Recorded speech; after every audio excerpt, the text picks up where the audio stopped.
اس وقت یہ ہے کہ اصل نماز یہی ہے، یہ سورہ فاتحہ۔ چنانچہ میں آپ کو حدیث سنا رہا ہوں جو صحیح بخاری میں بھی ہے، صحیح مسلم میں بھی ہے، جامع ترمذی میں بھی ہے، سنن ابی داؤد میں بھی ہے، سنن نسائی میں بھی ہے، اور بہت سی کتابوں میں موجود۔ اور یہ عن عبادہ بن صامت رضی اللہ تعالی عنہ، حضرت عبادہ بن صامت سے ہے مرفوعا کہ حضور نے فرمایا لا صلاۃ لمن لم یقرأ بفاتحۃ الکتاب، اس شخص کی کوئی نماز نہیں ہے جس نے کہ سورہ فاتحہ کی تلاوت نہیں کی۔ اب اس سے ہمارے ہاں ایک بڑا اختلاف پیدا ہوا، وہ نوٹ کر لیجیے۔ ایک رائے یہ ہے آپ اگر علیحدہ نماز پڑھ رہے تو ظاہر بات ہے کہ آپ کو ہر رکعت میں خود پڑھنی ہی پڑھنی ہے سورہ فاتحہ۔ جب باجماعت پڑھ رہے ہیں، اب کیا امام پڑھ رہا ہے سورہ فاتحہ تو کیا مقتدی کو بھی پڑھنی چاہیے؟ اس حدیث میں جو الفاظ کی شدت ہے اس کی بنا پر رجحان یہ ہوتا ہے کہ یقیناً اس صورت میں ہر شخص کو لا صلاۃ لمن لم یقرأ بفاتحۃ الکتاب، جس نے کہ فاتحہ کی تلاوت نہیں کی، قرات نہیں کی، اس کی کوئی نماز ہی نہیں ہے۔ تو یہ موقف ہے امام شافعی کا، یہی مسلک ہے ہمارے اہل حدیث بھائیوں کا کہ آپ چاہے اکیلے نماز پڑھ رہے ہو، چاہے امام کے پیچھے پڑھ رہے ہو، اور چاہے امام جو ہے وہ جہری رکعت پڑھا رہا ہے اور چاہے سری رکعت پڑھا رہا ہے۔ خاموشی والی رکعت سورہ، آپ کو معلوم ہے کہ نماز جو زور اور عصر کی ہے تو چاروں رکعتیں جو ہے وہ سری ہے، مغرب کے اندر آ کر دو جہری ہیں ایک سری ہے، عشاء میں آ کر دو جہری ہیں دو سری ہیں، سورہ اور نماز فجر کے اندر دونوں جو ہے جہری ہے۔ تو چاہے جہری ہو چاہے سری ہو، آپ کو بھی لازماً جو مقتدی ہے اسے بھی سورہ فاتحہ پڑھنی ہوگی۔ اب اس کے لیے انہوں نے یہ طریقہ جو ہے تلقین کیا ہے کہ امام تیزی سے نہ پڑھے، رک رک کر پڑھ الحمدللہ رب العالمین، اس کے بعد اتنا وقفہ دے دے کہ جو مقتدی ہے وہ بھی کہہ لے اپنے دل میں یا پڑھ لے الحمدللہ رب العالمین الرحمن الرحیم۔ یہ رک رک کر پڑھنا، خاص طور پر اگر آپ کو موقع ہوا ہو کسی اہل حدیث امام کی امامت میں نماز ادا کرنے کا، تو آپ دیکھیں گے کہ بڑا فرق ہے۔ ہمارے جو حنفی امام الحمدللہ رب العالمین الرحمن الرحیم مالک یوم الدین ایاک نعبد و ایاک نستعین، چار آیتیں جو ہے وہ بھی ایک سانس میں پڑھ جائے گی۔ لیکن یہ کہ عام طور پر جو اہل حدیث حضرات ہیں وہ رک رک کر ٹھہر ٹھہر کر پڑھتے ہیں، ترتیل کے انداز میں پڑھتے ہیں۔ یا پھر دوسری شکل انہوں نے ایک اور کی، یہ آپ سعودی عرب میں جب کبھی نماز پڑھیں گے اور آپ پڑھی ہو آپ نے، تو وہاں آپ دیکھیں گے کہ امام جو ہے وہ سورہ فاتحہ پڑھنے کے بعد تو ایک منٹ جو ہے خاموش رہتا، تاکہ آپ اب جو مقتدی ہیں وہ اس وقفے میں وہ اب سورہ فاتحہ پڑھ لیں، پھر وہ قرات کرے گا، کوئی اور آیات اس نے شامل کرنی ہے تو بعد میں شروع کرے گا، درمیان میں وقفہ ہو۔ لیکن ایک مسلک یہ، اور یہ مسلک جو ہے یہ در حقیقت قرآن مجید کی ایک آیت کے اوپر مبنی، سورہ اعراف کے آخر میں فرمایا گیا وَإِذَا قُرِئَ الْقُرْآنُ فَاسْتَمِعُوا لَهُ وَأَنصِتُوا، جب قرآن پڑھا جا رہا ہو تو توجہ سے اسے سنو، خود خاموش رہو۔ اب یہ قرآن مجید کی آیت ہے، اس کے بنا پر ایک رائے یہ ہے کہ آپ امام کے پیچھے سورہ فاتحہ نہیں پڑھیں، پڑھا جا رہا ہے سنو اس کو، خود خاموش رہو۔ اور اس کے لیے وہ دلیل دیتے ہیں کہ یہ شکل ایک وفد فیسی ہے، جیسے کسی بڑی شخصیت کے پاس اگر آپ کا کوئی وفد جاتا ہے، 8-10 افراد ہے، ان میں سپوکس مین ایک ہوتا ہے، وہ بات کرتا ہے، باقی سب لوگ موجود رہتے ہیں، سنتے ہیں۔ اسی طریقے سے امام جو ہے وہ گویا کہ آپ کا نمائندہ ہے اور وہ پڑھ رہا ہے الحمدللہ رب العالمین الرحمن الرحیم مالک یوم الدین، تو امام کی قرات ہی آپ کی بھی قرات ہو گئی۔ گویا کہ اس آیت سے، اس حدیث سے اختلاف نہیں ہے، اس کی تعبیر سے اختلاف ہے کہ امام کا قرات کر لینا در حقیقت مقتدیوں کی طرف سے بھی قرات۔ اس میں جو حنفی مسلک ہے وہ بہت سخت ہے، اور وہ یہ ہے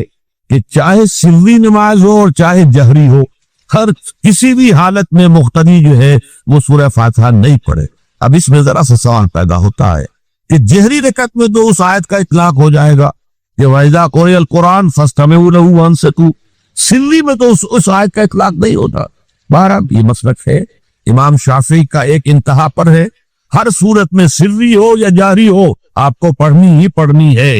اور امام ابو حنیفہ دوسری انتہا پر ہے کہ چاہے سری ہو چاہے جاری ہو کسی شکل میں نہیں پڑھ۔ امام مالک کا مسلک ہے درمیان میں، اور میں اس میں کوئی جھجک محسوس نہیں کرتا کہ میں آپ کے سامنے عرض کر دوں کہ میں اس پر عمل پیرا ہوں۔ وہ کیا ہے؟ جہری نماز میں خاموش رہو اور سنو، اس آیت کا اطلاق ہو جائے گا جب بلند آواز سے پڑھ رہا ہے امام تو پوری توجہ، فَاسْتَمِعُوا لَهُ، اپنی پوری توجہ کو اس کے سننے کے اوپر مرکوز کر دو اور خود خاموش رہو۔ سری رکعت میں البتہ جبکہ وہ بھی خاموشی سے پڑھ رہا تھا، آپ بھی خاموشی سے پڑھ۔ بہرحال ان چیزوں میں نے یہ سب کوئی بیان کیا ہے، تو اس سے جو میرا مقصود ہے وہ یہ ہے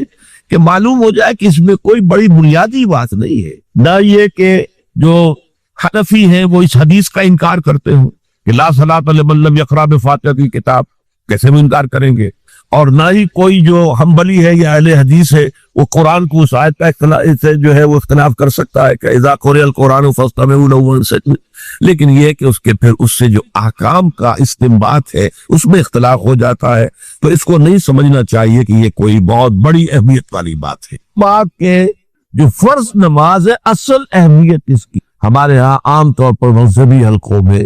اور خاص طور پر جو ذرا متصوفانہ انداز کے رنگ کے لوگ ہوتے ہیں وہ فرض کو تو بس ایسے ہی ادا کر لیتے ہیں جیسے بس اس کی کوئی اہمیت نہیں. بلکہ بعض لوگ وہ بھی ہیں کہ وہ فرض کو تب کر دیتے، نوافل پر سارا زور، صرف رات کی نماز پر زور دیا جا رہا ہے. فرض نمازوں یہ ہم نے دیکھے ایسے لوگ بھی دیکھے. یہ تمام چیزیں جو ہیں اس کی راہ نبوت سے انسان کو ہٹا دینے والی. فرض کتنا فرض، نفل کتنا. نوافل کے بارے میں جو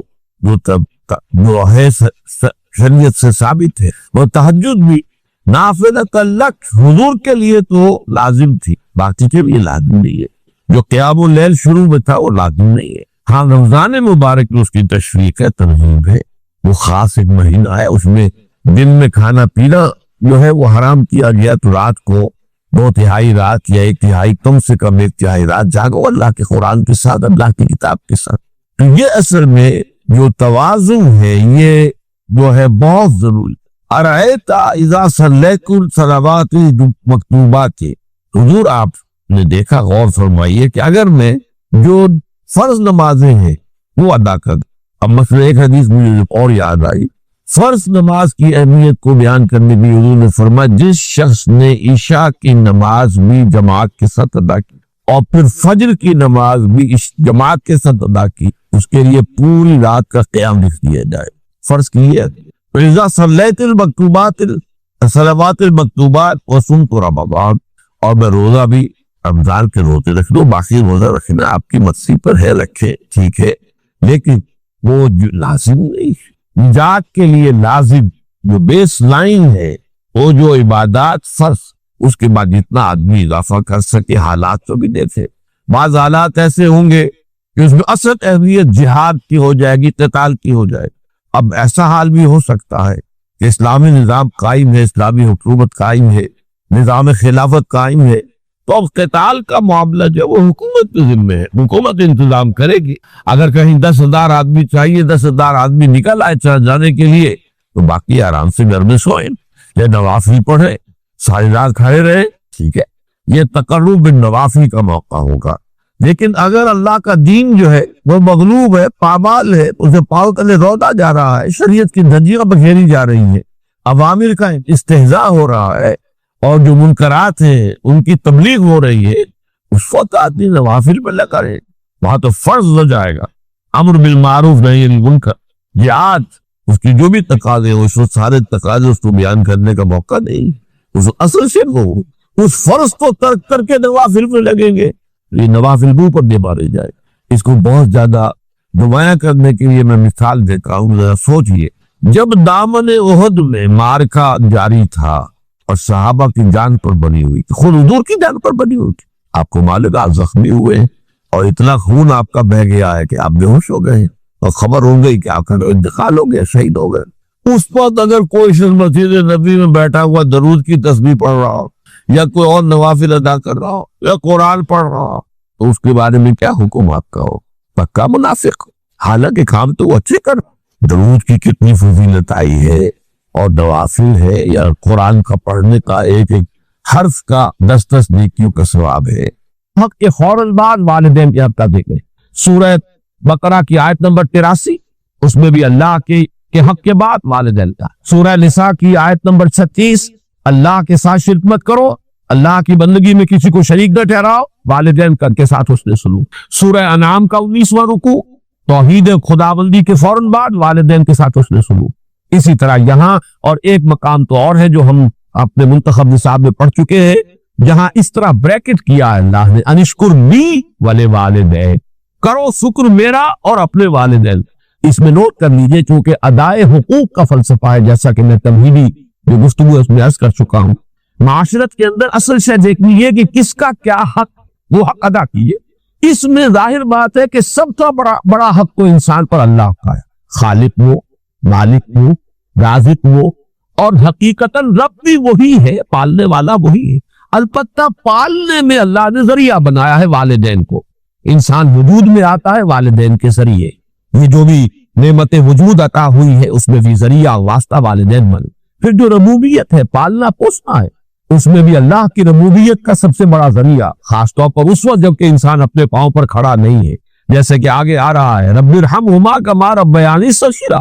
اے رب جب کہ میں بالکل چھوٹا سا تھا، مجھے تو اپنی ضرورتوں کا احساس بھی نہیں تھا، میں اپنی کسی ضرورت کا شعور بھی نہیں رکھتا تھا، انہوں نے میری کیئر کی ہے، مجھے پالا پوتا ہے، میری ضروریات فراہم، یہ میری تکلیف پر خود جاگتے رہے ہیں اور تڑپتے رہے، اپنا پیٹ کاٹا ہے اور مجھے کھلایا ہے، یہ سارا کام جو انہوں نے میرے ساتھ کیا، پروردگار ان کے احسانات کا بدلہ میں نہیں چکا سکتا، تجھ ہی سے درخواست کر رہا ہوں رب ارحمہما کما ربیانی صغیرا۔ تو معلوم ہوا کہ یہ در حقیقت اسلامی تمدن اور اسلامی معاشرت کا اصول کہ حقوق میں اللہ کے حق کے فوراً بعد بلکہ متصلاً بعد بریکٹ اللہ کے حق کے ساتھ والدین کا حق۔ یہاں بھی ذرا ایک فرق جو ہے وہ نوٹ کر لے، جہاں بات آئے گی اطاعت کی، اطاعت اللہ کے بعد رسول کی، والدین کی نہیں، والدین کی اطاعت تو مشروط ہوگی لیکن اللہ کی اطاعت کے ساتھ بریکٹ اطاعت اطیعوا اللہ واطیعوا الرسول، سورہ تغابن میں بھی ہم پڑھتے ہیں فَإِن تَوَلَّيْتُمْ فَإِنَّمَا عَلَىٰ رَسُولِنَا الْبَلَاغُ الْمُبِينُ۔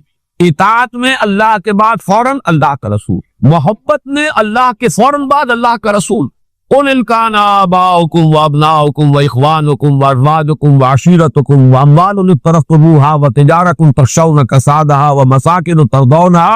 أَحَبَّ إِلَيْكُم مِّنَ اللَّهِ وَرَسُولِهِ وَجِهَادٍ فِي سَبِيلِهِ۔ تو گویا کہ اطاعت میں بھی اللہ کے فوراً بعد اللہ کا رسول صلی اللہ علیہ وسلم، محبت میں بھی اللہ کے فوراً بعد اللہ کا رسول صلی اللہ علیہ وسلم، لیکن ادائے حقوق شکر اس میں اللہ کے فوراً بعد والدین۔ معلوم ہوا کہ ہر چیز کا اپنا ایک تقاضا ہے، ہر مضمون میں اپنی ایک ترتیب علیحدہ ہو جائے گی۔ جہاں بات ارکان اسلام کی ہوگی، ارکان اسلام میں کلمہ شہادت کے فوراً بعد نماز کا ذکر آئے گا، لیکن جہاں حقیقت ایمان کا تذکرہ ہوگا، ایمان کے فوراً بعد جہاد کا ذکر آئے گا۔ ہر شے میں اپنے مضمون کے اعتبار سے ترتیب ہے وہ بدل جائے گی۔ تو یہاں نوٹ کیجئے وَقَضَىٰ رَبُّكَ أَلَّا تَعْبُدُوا إِلَّا إِيَّاهُ وَبِالْوَالِدَيْنِ إِحْسَانًا۔ اب یہاں خاص طور پر جو نوٹ کرنے کی بات ہے وہ یہ ہے کہ در حقیقت یہ بھی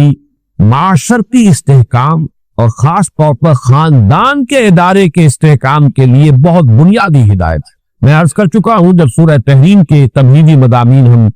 بیان ہو رہے تھے، ان پر غور کر رہے تھے کہ خاندان کے ادارے کا استحکام، ایک تو مرد کی سربراہی، الرجال قوامون علی النساء، یہ ایک مثبت حکم ہے، مثبت ہدایت ہے، اس لیے کہ اگر برابر کے دو سربراہ ہو جائیں گے تو وہاں فساد ہوگا، بدنظمی۔ مرد کی قوامیت، اس کی سربراہی، اس کی حاکمیت۔ نمبر دو، والدین کے ساتھ حسن سلوک۔ یہ جو تصور آج کی دنیا میں ہو چکا ہے، جو خاندانی نظام کی چولیں ڈھیلی ہوئی، اس کا اصل سبب یہ کہ والدین بھی اولاد کو اپنی لائبلٹی سمجھتے اور پھر اولاد بھی والدین کو اپنی لائبلٹی سمجھتے، ایسٹس نہیں سمجھتے، بلکہ یہ کہ ایک طرح کا بوجھ، خاص طور پر والدین بوڑھے ہو گئے، اب ان کی دیکھ بھال ہے، ان کی ضرورتیں پوری کرنی ہے، ان کے لیے ادب نہیں ہے، ان سے محبت نہیں رہی مغربی معاشرے کے اندر، اس کے خاندان کی نظام اس طرح اس کی چولیں جو ہے ڈھیلی ہو چکی۔ اولڈ ہاؤسز بنا دیجئے، اب وہاں پر ان کو ڈال دیجئے، اب ہمارے معمولات میں خامخواہ خلل پڑتا ہے، ہماری پرائیویسی میں خامخواہ یہ دخیل ہوتے ہیں۔ یہ جو کیفیت ہو چکی ہے در حقیقت یہ بھی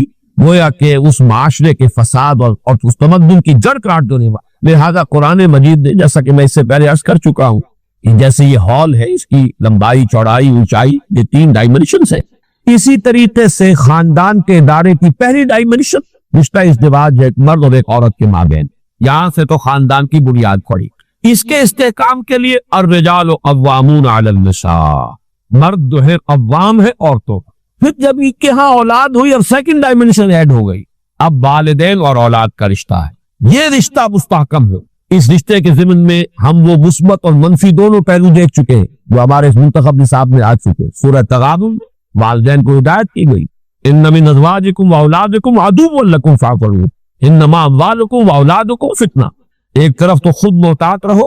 ان کی محبت کی وجہ سے کہیں تم اپنی عاقبت برباد نہ کر بیٹھنا۔ ان کے لیے جو بھی کرنا ہے اچھے سے اچھا کرو، لیکن حلال کے دائرے کے اندر، اللہ کے حقوق کو، اللہ کی حدود کو قائم رکھے۔ دوسری طرف مثبت حکم دیا گیا، یا ایھا الذین آمنوا قوا انفسکم واہلیکم نارا، اہل ایمان اپنے گھر والوں کو، اہل و عیال کو، اپنے آپ کو بھی، اپنے اہل و عیال کو بھی آگ سے بچاؤ۔ یہ تمہارا مثبت فرض ہے، یہ تمہاری مثبت ذمہ داری ہے، تمہیں یہ فرض ادا کرنا ہے کہ ان کو اچھی ان کی تربیت ہو، ان کو اللہ کی طرف، اللہ کے دین کی طرف ان کو رغبت دلاؤ، تاکہ ان کی عاقبت سنورے اور وہ آخرت میں جہنم کے عذاب سے بچ سکے۔ اب یہاں جو ہے در حقیقت یہ دوسری ڈائمنشن آ رہی ہے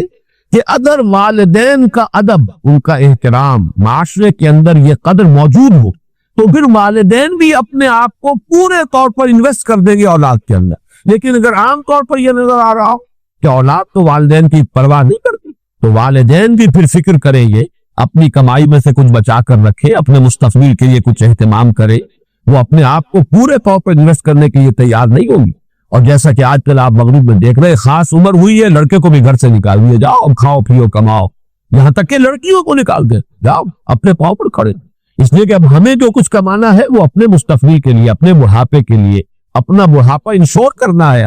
ہمیں اس کے لیے آسائشوں کا اہتمام کرنا ہے۔ ہم تمہیں اب اپنی لائبلٹی نہیں سمجھ سکتے۔ اللہ کا فضل و کرم ہے کہ ہمارے مشرقی معاشرے میں ابھی تک وہ اقدار موجود ہے کہ والدین بھی اپنے آپ کو بالکل لیا انویسٹ کرتے ہیں اولاد میں، اعتماد کرتے ہیں۔ اس لیے کہ اولاد بھی بالعموم یہ شکل ابھی ہمارے معاشرے میں موجود ہے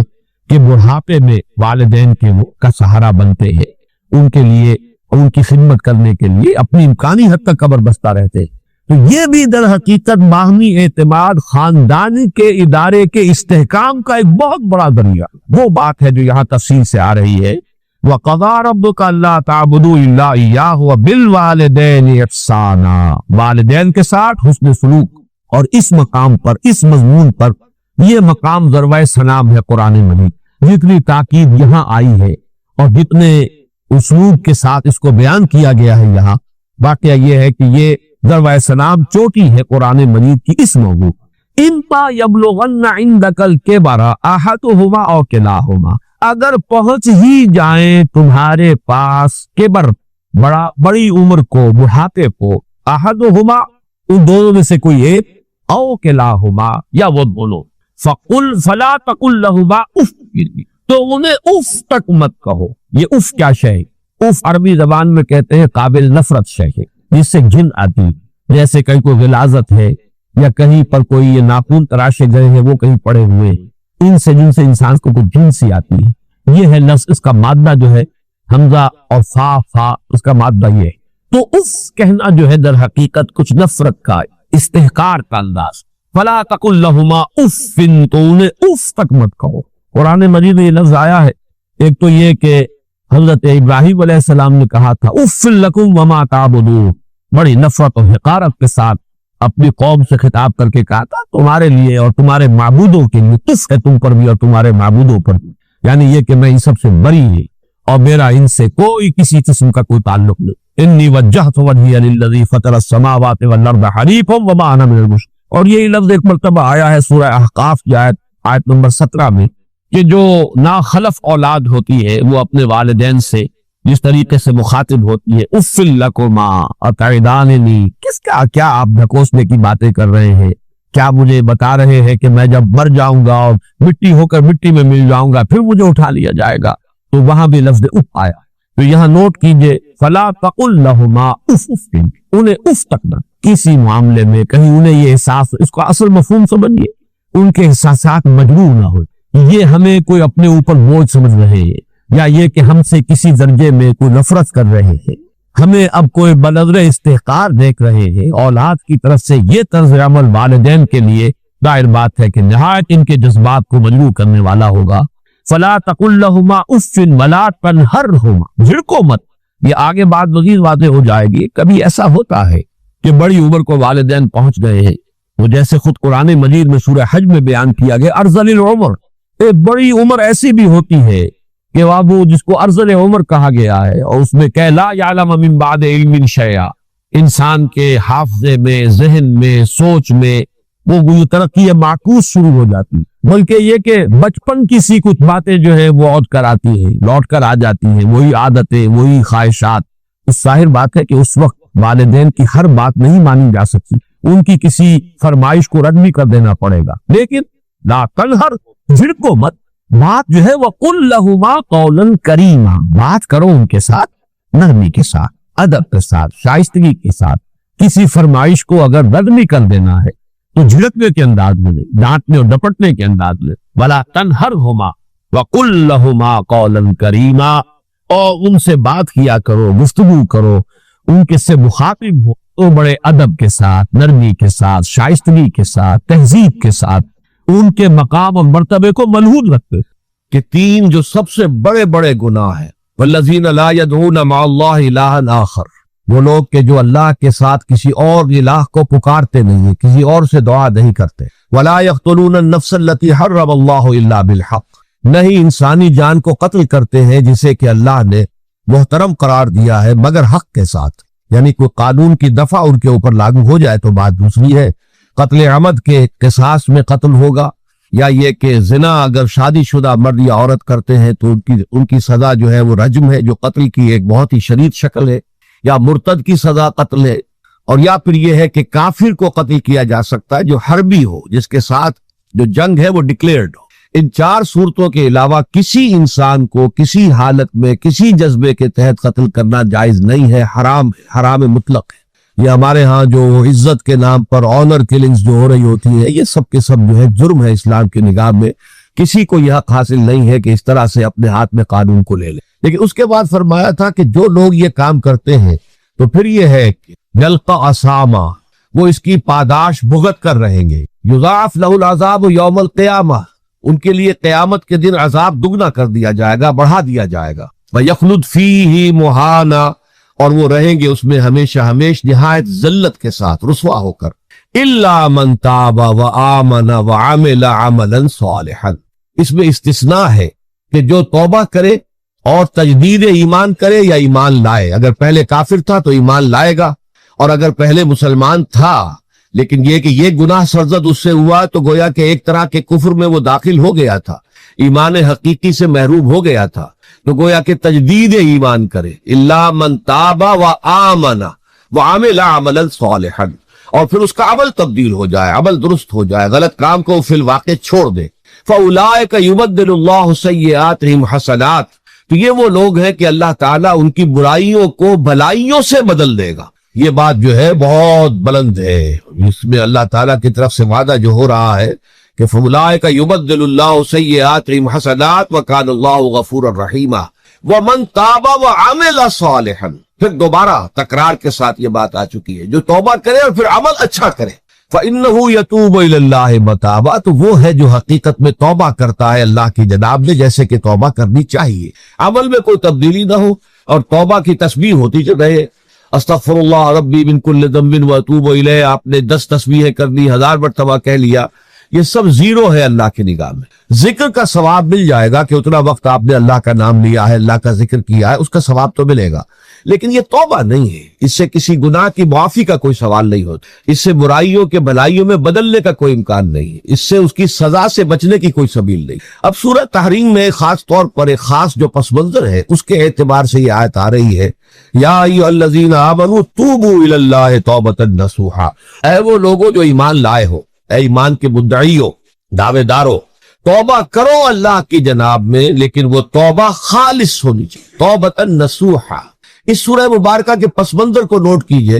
تو اس میں ایک خطائے اجتہادی کہہ لیجئے حضور سے ہو گئی تھی صلی اللہ علیہ وسلم، اگرچہ وہ خطا جانب خیر میں تھی، اچھے کام کے لیے تھی، برے کام کے لیے نہیں تھی، کہ آپ نے اپنے ازواج مطہرات کی دل جوئی کے لیے ایک شے جو اللہ کی طرف سے آپ کے لیے حلال تھی اس کو استعمال نہ کرنے کی قسم کھا لی، تو اس پر حضور کو روکا گیا، یا ایھا النبی لما تحرم ما احل اللہ لک تبتغی مرضات ازواجک، اے نبی کیوں آپ اپنے اوپر حرام ٹھہراتے ہیں وہ شے جو اللہ نے آپ کے لیے حلال قرار دی ہے؟ کیا آپ اپنی بیویوں کی رضا جوئی کے لیے ایسا کر رہے ہیں؟ واللہ غفور الرحیم، اللہ غفور ہے، رحیم ہے، اللہ نے آپ کی اس خطا سے درگزر کیا ہے، لیکن قد فرض اللہ لکم تحلۃ ایمانکم، اللہ تعالیٰ نے راستہ تمہارے لیے کھول دیا ہوا ہے کہ ایسی قسموں کو کھولا جا سکتا ہے، جس کے لیے کہ سورہ مائدہ کے اندر کفارہ دے دیا گیا۔ تو گویا کہ حضور کو یہاں حکم دیا جا رہا ہے کہ آپ اپنے اس قسم کا کفارہ دیجئے قسم کا، اور یہ جو قسم ہے اس کو کھول دی۔ نمبر 2 پہ پھر 2 ازواج مطہرات کا معاملہ آیا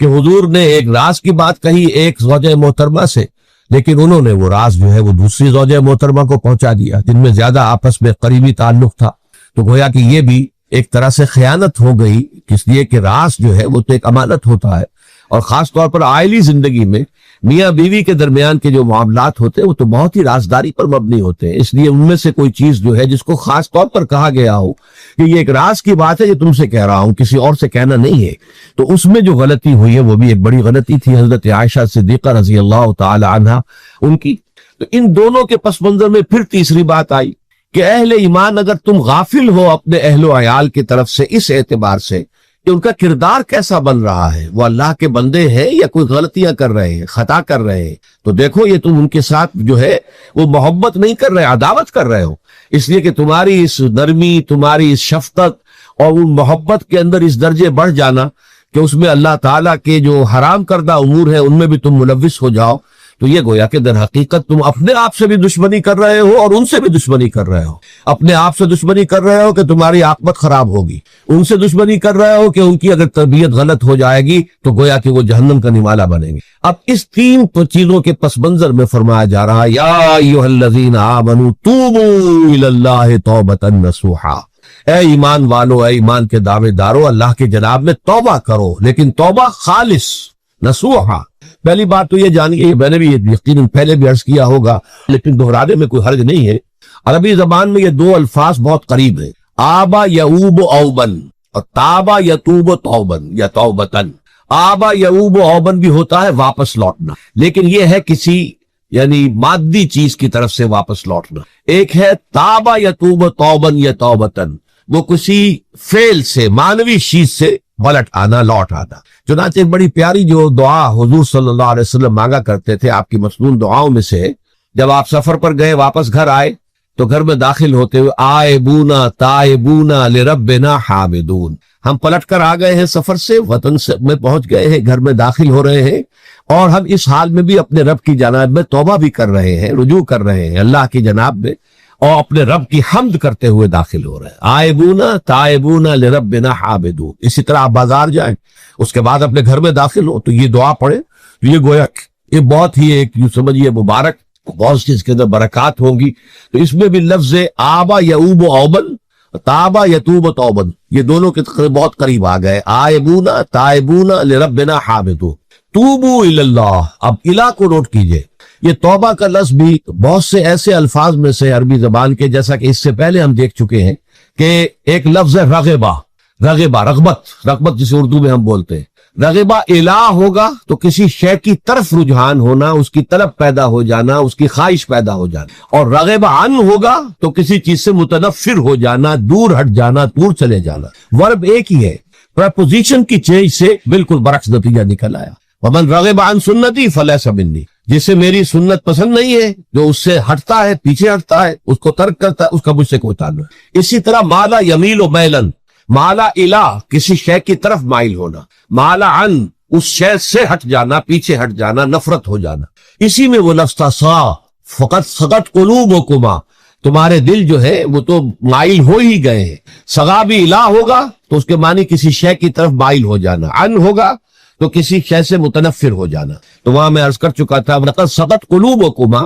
تو اے نبی کی دونوں بیویوں، تمہارے دل تو یقیناً اللہ کی طرف مائل ہو چکے ہیں، توبہ کی طرف مائل ہو چکے ہیں، لیکن زبان سے یہ کہتے ہوئے کہ حضور معاف کر دیجیے، غلطی ہو گئی، یہ اس میں ذرا حجاب آ رہا ہے۔ ظاہر بات ہے شوہر اور بیوی کے درمیان جس طرح کا تعلق ہوتا ہے تو اس میں یہ کہ بسا اوقات اپنی غلطی کو واضح الفاظ میں تسلیم کرنے میں کچھ ہچکچاہٹ سی ہوتی ہے، تو وہ ایک کیفیت تھی کہ تمہارا دل تو مائل ہو چکا ہے، لیکن یہ کہ تم ذرا زبان سے بھی کہو، اقرار کرو۔ اسی طریقے سے یہ لفظ توبہ ہے، توبہ الہ ہے، کسی کی جناب میں توبہ کرنا۔ جب اللہ تعالیٰ کی طرف توبہ کا لفظ آئے گا تو توبو الی اللہ توبۃ نصوحا، اللہ کی جناب میں توبہ کرو۔ اور جب اللہ تعالیٰ توبہ کرتا ہے، یہ لفظ جو ہے 2 طرف استعمال ہوتا ہے، تواب بندہ بھی ہے، تواب اللہ بھی ہے۔ اللہ تواب ہے، بہت توبہ کا قبول کرنے والا، بندہ تواب ہے، بہت زیادہ توبہ کرنے والا۔ وہ حدیث میں آپ کو سنا چکا ہوں، کل بنی آدم خطاؤن وخیر الخطائین التوابون، تمام بنی آدم نہایت خطا کار ہے، گناہ گار ہے، غلطیاں ہوتی ہیں، خطائیں ہوتی ہیں، لیکن ان خطا کاروں میں بہتر لوگ وہ ہیں جو بہت توبہ کرنے والے، رجوع کرتے، پلٹتے ہیں، ان میں پشیمانی پیدا ہو جاتی ہے اور وہ اللہ تعالیٰ کی جناب میں رجوع کرتے ہیں تو وہ تواب ہے، بہت زیادہ توبہ کرنے والے۔ لیکن اللہ کی جناب میں توبہ جب بندہ کرتا ہے تو وہ الہ آئے گا، تابہ الہ، اس نے توبہ کی اللہ کی جناب میں۔ اللہ توبہ کرتا ہے یعنی اللہ تعالیٰ جو ہے اپنی نظر شفقت اور نظر رحمت جو پھیرنی تھی اس نے کہ ایک بندے نے گناہ کیا ہے، میرے حکم کی جو ہے خلاف ورزی کی ہے، معصیت کا ارتکاب کیا ہے، تو اللہ تعالیٰ اپنی رحمت اور شفقت کی نگاہ اس سے ہٹا لیتا ہے۔ لیکن جب بندہ توبہ کرتا ہے تو پھر اللہ تعالیٰ بھی رجوع فرماتا ہے اور اپنی شفقت اور رحمت اور مغفرت کے ساتھ بندے کی جانب متوجہ ہو جاتا ہے۔ لیکن وہاں تابہ اعلیٰ آئے گا، تم علینا، اے پروردگار ہماری توبہ کو قبول فرما، وہ الہ کے ساتھ آئے گا۔ ہم جب توبہ کریں گے تو الہ کے ساتھ آئے گا۔ تو یہاں فرمایا توبو الی اللہ، اللہ کی جناب میں توبہ کرو، پلٹو، رجوع کرو،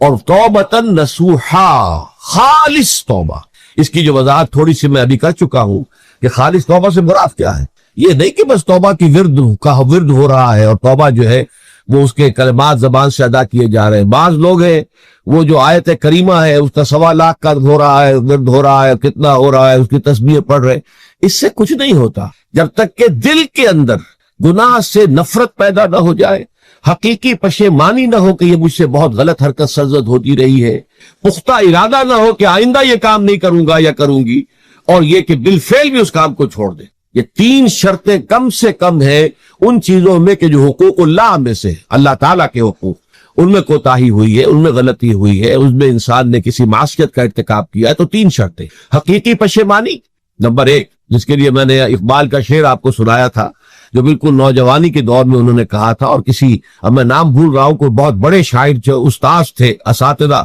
استاذ الشعراء، انہوں نے کہا تھا کہ میاں صاحبزادے اس عمر میں، اور یہ شعر اس قدر اونچا شعر ہے کہ موتی سمجھ کے شان کریمی نے چن لیے قطرے جو تھے میرے عرق انفعال کے۔ انفعال کہتے ہیں شرمندگی کو، کہ میں جب شرمندہ ہوا کہ میں اللہ کی جناب میں یہ کیا حرکت کر بیٹھا، تو اس سے میرے پیشانی پر جو پسینے کے قطرے رونما ہوئے، اللہ تعالیٰ نے ان کو موتی سمجھ کے چن لیا۔ اللہ تعالیٰ کو بندے کی توبہ سے اتنی خوشی ہوتی ہے۔ وہ حدیث بھی میں آپ کو سنا چکا ہوں کہ تم اندازہ کرو، ایک شخص ہے کہ جو ایک ریگستان میں لقودق صحرا میں سفر کر رہا تھا، اس کا ایک اونٹ تھا جس پر وہ سفر کر رہا تھا، اسی پر اس کا جو بھی راستے کا کچھ کھانا وانا تھا، خوراک تھی، وہ بھی، اس کی پوٹلیاں بھی تھی اور پانی کی چھاگل بھی بندھی ہوئی تھی۔ تھوڑی دیر کے لیے وہ ایک درخت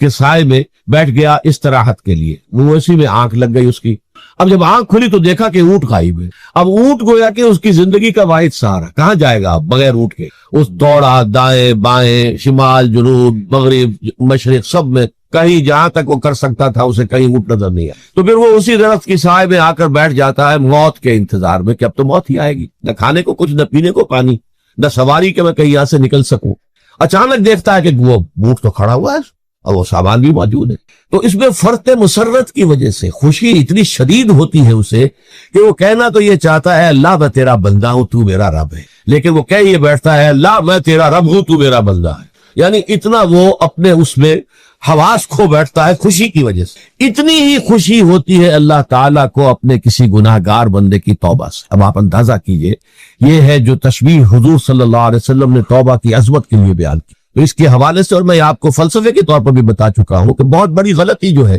جیسے ان دونوں صورتوں کا جو مرکزی مضمون میں نے بتایا تھا کہ خاندانی زندگی میں 2 انتہائی کیفیات پیدا ہوتی ہیں، یا میاں بیوی کی موافقت نہیں ہو رہی تو آخری حد ہے طلاق، یا یہ ہے کہ اتنی محبت ہو گئی ہے کہ محبت کی وجہ سے شریعت کی حدود کے اندر رد و بدل ہو رہا ہے۔ تو پہلے کے موضوع کے اوپر سورہ طلاق ہے اور دوسرے موضوع کے اوپر سورہ تحریم ہے۔ تو طلاق کے معاملے میں بھی عیسائیوں سے جو بہت زیادہ غلطی، بہت بڑی سرزد ہوئی، وہ یہ ہے کہ حضرت عیسیٰ نے یہ فرمایا تھا کہ جو شخص اپنی بیوی کو طلاق دیتا ہے گویا کہ ناحق، وہ گویا کہ اس سے زنا کرواتا ہے، یعنی یہ کہ طلاق ہو گیا اس کو، اب وہ بیچاری جو ہے وہ بے شوہر کے ہے، عام طور پر متعلقہ سے کوئی شادی نہیں کرتا، تو اب اس کے فتنے میں مبتلا ہونے کا امکان موجود ہے، وہ زناکاری پر آمادہ ہو سکتی ہے۔ تو جس شخص نے اسے غلط طلاق دی تھی، در حقیقت وہ ذمہ دار ہوگا اس زناکاری کا جو وہ کر رہی ہے۔ یہ اصل میں ایک اخلاقی تعلیم تھی جس کو کہ انہوں نے قانونی سمجھ لیا اور طلاق کا دروازہ بند کر دیا۔ حالانکہ شریعت موسوی میں طلاق کا راستہ کھلا تھا جیسے شریعت محمدی میں، یا اگر کوئی صورت ایسی ہے کہ مزاج نہیں مل رہا ہے تو ٹھیک ہے، علیحدہ ہو جاؤ، سیپریشن کا راستہ کھلا ہوا ہے۔ اگرچہ اللہ کو حلال چیزوں میں سب سے زیادہ ناپسند طلاق ہے، اللہ چاہتا یہی ہے کہ یہ بندل بن جائے تو بنا رہے ساری عمر، لیکن یہ کہ یہ بھی نہیں ہے کہ گھر کے اندر چخ چخ ہوتی رہے، چپکلش چلتی رہے، گھر کے اندر چین نہ رہے، راحت نہ رہے، باہمی اعتماد نہ ہو، اور پھر بھی وہ بندل بنا رکھا جائے، اس کو کوئی فائدہ نہیں۔ تو قانون وہ تھا، لیکن اخلاقی تعلیم یہ تھی، جیسے حضور نے فرمایا ابغض الحلال عند اللہ الطلاق، لیکن ساتھ ہی میں نے وہ حدیث بھی آپ کو سنا دی کہ جو شخص اپنی بیوی کی جو بھی اس کی روش ہے اس سے سخت نالا ہے، شکایتیں کرتا پھرتا ہے دوسروں سے، طلاق نہیں دیتا، تو اللہ تعالیٰ اس کی دعا سنتا ہی نہیں کہ جب میں نے تمہارے لیے راستہ کھلا ہوا تھا وہ تم اختیار نہیں کر رہے۔ تو یہی معاملہ در حقیقت عیسائیوں نے اس حد تک بڑھایا کہ حضرت آدم اور حوا سے جو خطا ہو گئی تھی، وہ خطا جو ہے وہ تو ہر انسان دنیا میں جو آتا ہے تو خطا کار ہے، وہ اپنے آبا و اجداد، اپنے اماں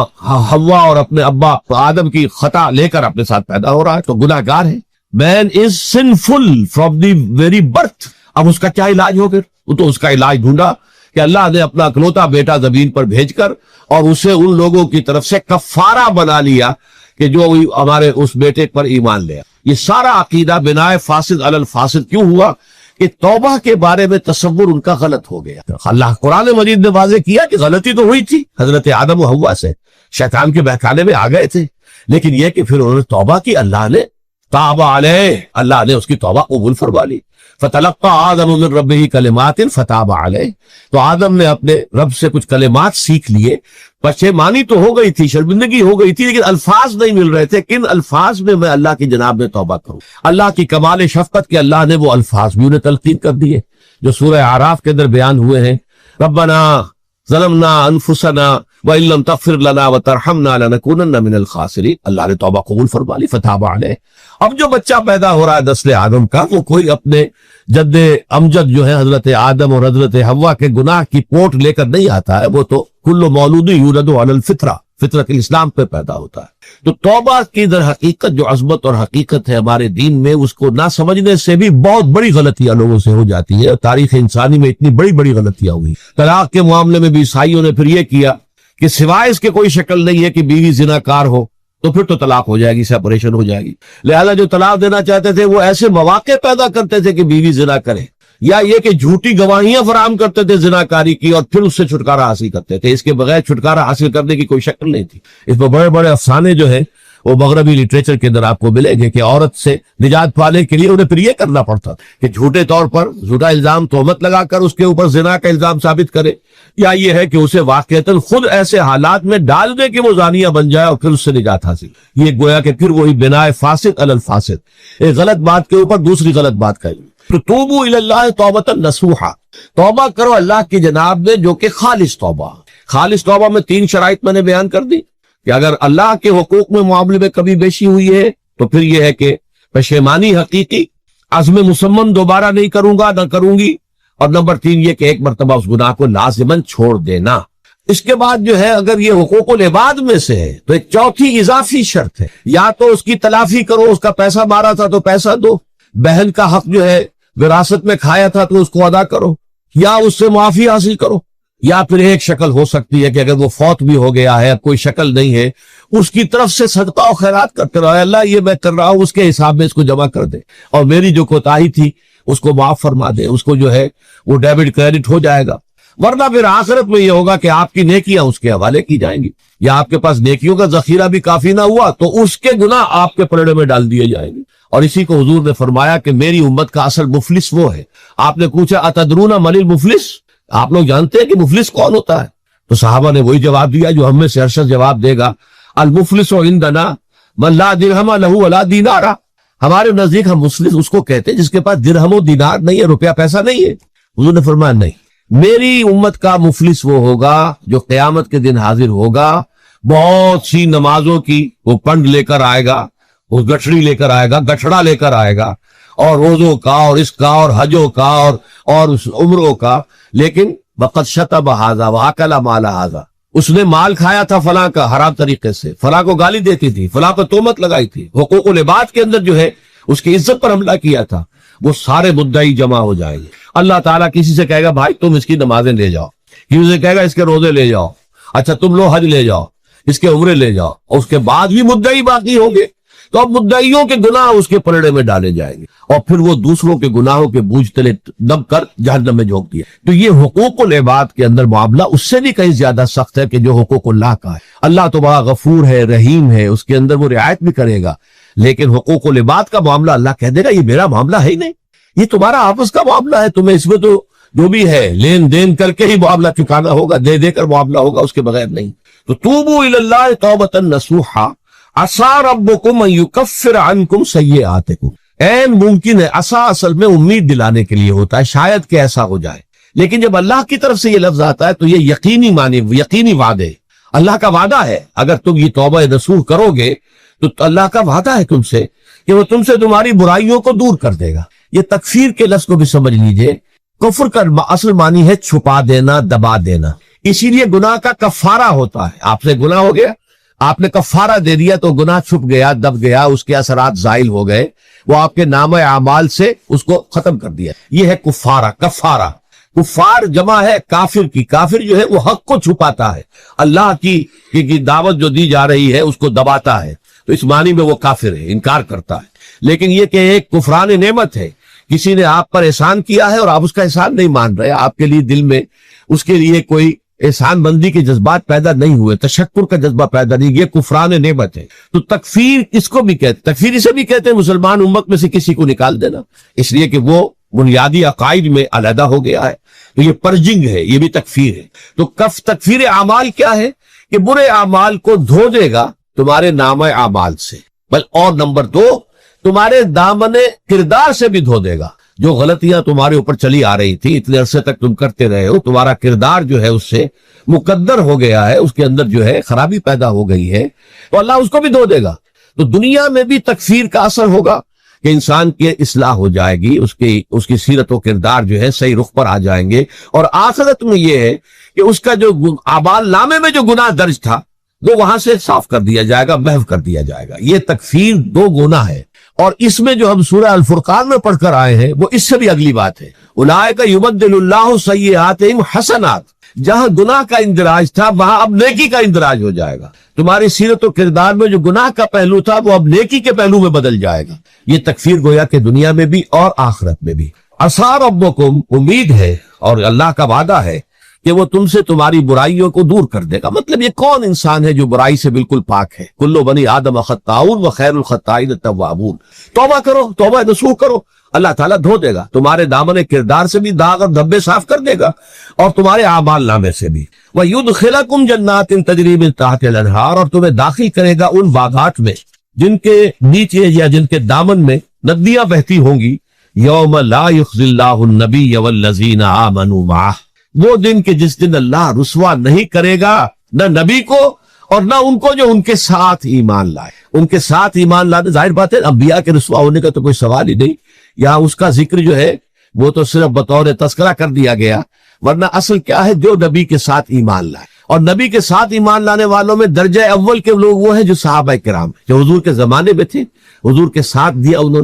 انہوں نے اپنے جان و مال سے حضور کے مشن کو تقویت پہنچائی، جہاں حضور کا پسینہ گرا وہاں اپنی خون کی ندیاں بہا دی، اپنی جانیں دے دی، تو وہ ہے اولین۔ لیکن اللہ تعالی ہمیں بھی ان میں شامل کرے، اس لیے کہ جیسے کہ سورہ بقرہ کی جو آخری سے پہلی آیت ہے اس کے اندر بیان فرمایا گیا کہ آمن الرسول بما انزل الیہ من ربہ والمؤمنون، ایمان لائے رسول محمد صلی اللہ علیہ وسلم اس چیز پر کہ جو ان کے اوپر ان کے رب کی طرف سے نازل کی گئی، اور ایمان لائے صاحب ایمان، وہ صاحب ایمان سب کا سب شامل ہو جائے۔ تو قیامت کے دن اللہ تعالیٰ رسوا نہیں کرے گا، یوم لا یخزی اللہ النبی والذین آمنوا معہ، جس دن کہ اللہ تعالیٰ رسوا نہیں کرے گا نہ اپنے نبی کو صلی اللہ علیہ وسلم اور نہ ہی ان کو کہ جو ان کے ساتھ ایمان لائے۔ اور یہ آخرت کی رسوائی جو ہے بہت بڑی رسوائی ہے۔ دنیا کی رسوائی انسان جو ہے اس کو بہت ہلکا سمجھے، آخرت کی رسوائی بہت بڑی ہے۔ پوری خلق خدا جہاں جمع ہوگی، پوری انسانیت جمع ہوگی، تمام آدم سے لے کر